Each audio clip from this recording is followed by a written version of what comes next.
So recently, America was captivated by the very difficult story of a woman from Louisiana, where they have an abortion ban, who had to travel to New York in order to get an abortion because she found out when she was 10 weeks along with her pregnancy that her fetus had developed without a skull. And without a skull, it's not going to live. Like, your baby is going to die. So you need to terminate this pregnancy. Well, her state wouldn't let her do it. So she had to travel to New York.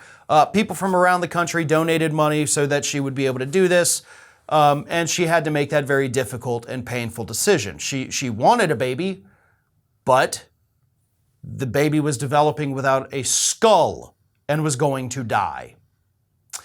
So the state of Alabama, after obviously seeing everybody around the country pour money into this and pour money into other campaigns for women to be able to leave the state to go get abortions, the state of Alabama said, now hold up, folks. While it may not be illegal to leave our state, even though this didn't happen in Alabama, it may not be illegal to leave our state under our abortion ban to go get an abortion, we may actually start prosecuting people who pay or who donate to causes or who run organizations and charities to give money to women to leave states to have abortions. So here is what Alabama's ass-backwards Republican Attorney General Steve Marshall said recently during a radio interview. There's no doubt this is a criminal law and general principles would apply. Provisions related to accessory liability, provisions related to conspiracy would have applicability involving this particular act passed by the legislature.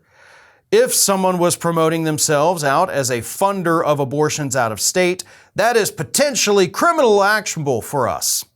If there are groups promoting this as part of their services, we will be taking a look at that. There is nothing about the law that restricts any individual from driving across state lines and seeking an abortion in another place. However, I would say that if an individual held themselves out as an entity or a group that is using funds that they're able to raise to facilitate those visits, then that's something that we're going to look at closely.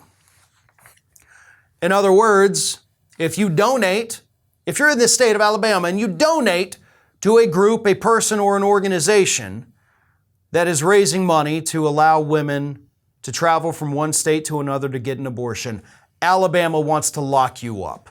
If you run one of those organizations in the state of Alabama, they're coming for you. And I mean that as a warning. They're coming for you.